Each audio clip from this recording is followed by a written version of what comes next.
local station. News 4 Jax starts right now with a breaking news alert. Well, that breaking news alert is a wild crime spree spanning over 4 different areas in Jacksonville. Police say 3 men abducted, robbed, attacked, and tied up a woman. And this all started after she left her home on Morning Sun Drive last night, which is near Atlantic and Hodges Boulevard. Channel 4's Kamasi Aaron is there and joins us live with a breakdown of what happened. Kamasi? Well, it's just a very trying time for this woman. It all started quite innocently. She told police when she was here at her house, this is a Morning Sun Drive in Arlington, and she told police she was just heading to pick up her friend closer to the Arlington Expressway. But when she got to that apartment complex to pick up her friend, instead, she says 3 men came at her, 2 of them with guns, and it just spiraled into something that no one expected. Her car crashed, and the 3 men inside arrested. Hardly the outcome one woman expected when Jacksonville police say she left her home on Morning Sun Drive Wednesday night to pick up a friend at an apartment complex on Burt Road in Arlington. Police say when she arrived at the complex, 3 men surrounded her. 2 of them had guns. She was forced over to the passenger side of her vehicle, and all suspects entered the vehicle. They drove her to an ATM to force her to withdraw money. That was negative. She wasn't able to obtain any money. They then drove her, they put her in the back seat, drove her, again, still at gunpoint, to her residence. Investigators say while still in the vehicle at her house, 2 of the 3 suspects attempted to sexually assault her until she got sick. The men stopped, and police say 2 of the suspects went into her home and burglarized it. The 3rd suspect, who was holding the victim at gunpoint at the car, joined the other 2 in the residence, at which time they tied her up, completed the burglary in the house, and fled in the victim's vehicle. The woman was able to get away and run to a neighbor's house where she called police. Her vehicle had OnStar, so JSO started tracking it. A sergeant spotted it near the Arlington Expressway. When he tried to make the stop, the vehicle fled and a vehicle pursuit ensued. During the vehicle pursuit, the suspect driving the stolen vehicle pushed his way through several cars. In between several cars were occupying travel lanes, thus striking and damaging the vehicles. That chase happened on the Arlington Expressway, the 3rd scene in this ordeal. It lasted 2 to 3 minutes and ended on Acme Street. The SUV crashed into this iron gate near the intersection of Kona Avenue. About 5 to 10 minutes after that, everyone was in custody. Now police are reviewing charges, which could possibly include robbery, burglary, and attempted sexual battery. And the best part, really an amazing part in all of this, that the woman involved was not injured. Police say she is fully cooperating with them. The only injury she really sustained is just the trauma of this experience.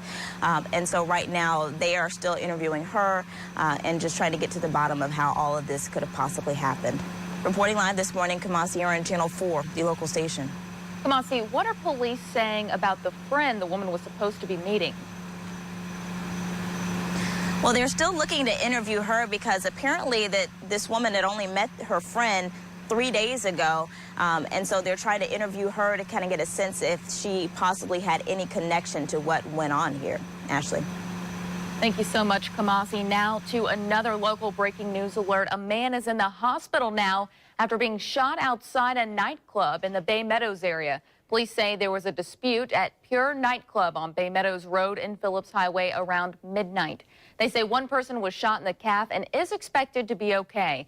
Officers have not given us any information about the shooter. Busy morning here, of course, in Jacksonville. We do want to get to weather, of course. Good morning. Thank you so much for waking up with us on this Thursday morning. Richard is over already at the weather wall waiting to tell us the news. I just want to know, again, another repeat, more rain, or a different song today, maybe? Actually, it's much like what we had yesterday. Same rain chances, and it looks like same hot spots. We had some of those downpours in southeast Georgia. We could see some into our coastal zones as we develop what will become variable winds, flip-flopping this morning, but settling onto an easterly location or an easterly flow. That's the onshore flow that will continue for this afternoon and early evening. Actually, back-to-back days under that easterly flow. 72 degrees right now with a light wind at 3 miles an hour. Clutter showing up out toward the beaches. Out to the radar, it's still mainly quiet. And there's that scope that we never ask for, but it just seems to pop right in there. Brunswick, we had some storms that were just north of Brunswick. These are the ones that continue to weaken here as they move out to the Atlantic, but that was very early this morning. Even prompted some marine advisories. As far as this is the way it looked. Look at that. As it came offshore, you can see where there were some marine advisories. Just tons and tons of lightning, where you had over 1,000, now down to about 13 to 15 lightning strikes. All right, from the live radar, clickety-click, let's get you into your forecast for today. Here's what you can expect. Patchy morning fog, partly cloudy and hot, looking for daytime highs to top out upper 80s, lower 90s. Slight chance for some showers, clearing and cooler here for tonight. And as far as the fog, Jacksonville, Brunswick, even over into Valdosta, I'll dial into Lake City, even 9 right now for Gainesville. So the patchy stuff looks like it's starting to spread along the coastline and even stretches of I-10. Temperatures continue. Let's see here, lower 70s, a lot like what we had yesterday. Those numbers will continue here for the remainder of the work week, and even a little drop into the weekend as we'll see 70s give way to what would be a seasonal average this time of year, upper 60s. 76 by 9 o'clock, lunchtime 86, and our daytime high a steamy 90 degrees. An average this time of year, remember, about 87. We'll find more of the forecast for your weekend coming up in just about 10 minutes. Ashley, back to you.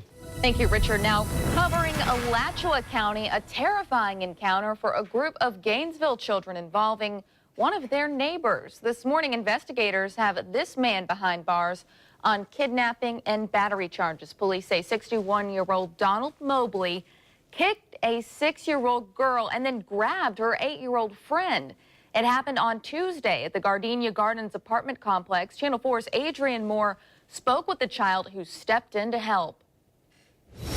Lanicia Stevens' mother says her daughter helped keep a bad situation from becoming worse. This 6-year-old says her neighbor, Donald Mobley, has tried to lure other children inside his home before. She claims that he not only kicked her, but kicked her on purpose just to keep her from trying to help her 8-year-old friend. What did he say to you before he kicked you? He didn't say nothing. He just kicked me, and he tried to say that he kicked me on accident, but he didn't.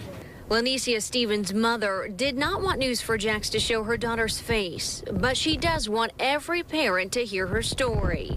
He'll try to go get his kidney, like he know that he'll try to piss something in, and he'll go get his kidney and try to pass it out to the children.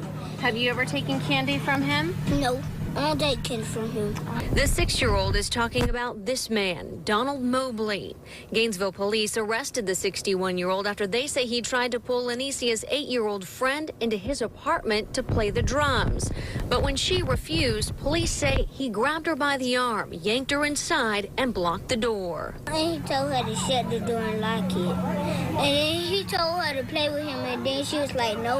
And then he told her to sing, and then she said no, and she threw the drumstick at him. He threw the drumstick at her. Back in 2001, Mobley was arrested for a lewd and lascivious act in front of a minor. He pleaded out to a misdemeanor count of indecent exposure, so he was never included on the state or national sex offender list. But Lanicia's mother says she always felt like he was trouble.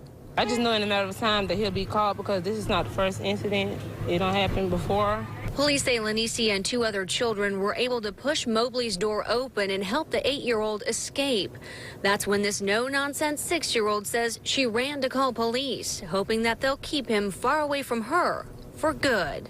Do you think that he should be in jail? Why? Because he'll try to kidnap people, and if you kidnap somebody, that you got to stay in jail. Now, Donald Mobley has denied any wrongdoing. In fact, he told investigators that this little girl came inside his apartment unit willingly, all to listen to gospel music. He's currently being held on $105,000 bond. It's still unclear when he'll go before a judge. In Gainesville, Adrian Moore, Channel 4, the local station. Another blow for the NFL. An Arizona Cardinals running back is now facing domestic violence charges involving a woman and young child. 25-year-old Jonathan Dwyer is accused of fracturing a woman's bones and preventing her from calling 911 back in July. And he's charged with aggravated assault on an 18-month-old child.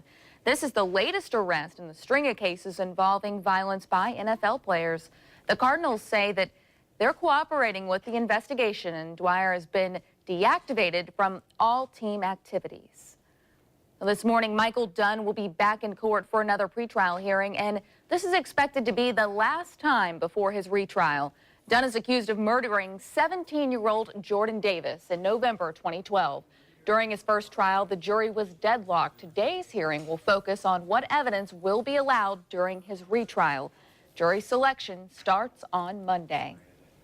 There's a new restaurant opening up, but it's probably not the type many people would expect. What will be served at the Death Row themed diner? That's coming up. And after receiving support from the House on his plan against ISIS, President Obama is now awaiting approval from the Senate. When that's expected to happen next. GarberGMCars.com, the place to find the best small town pricing and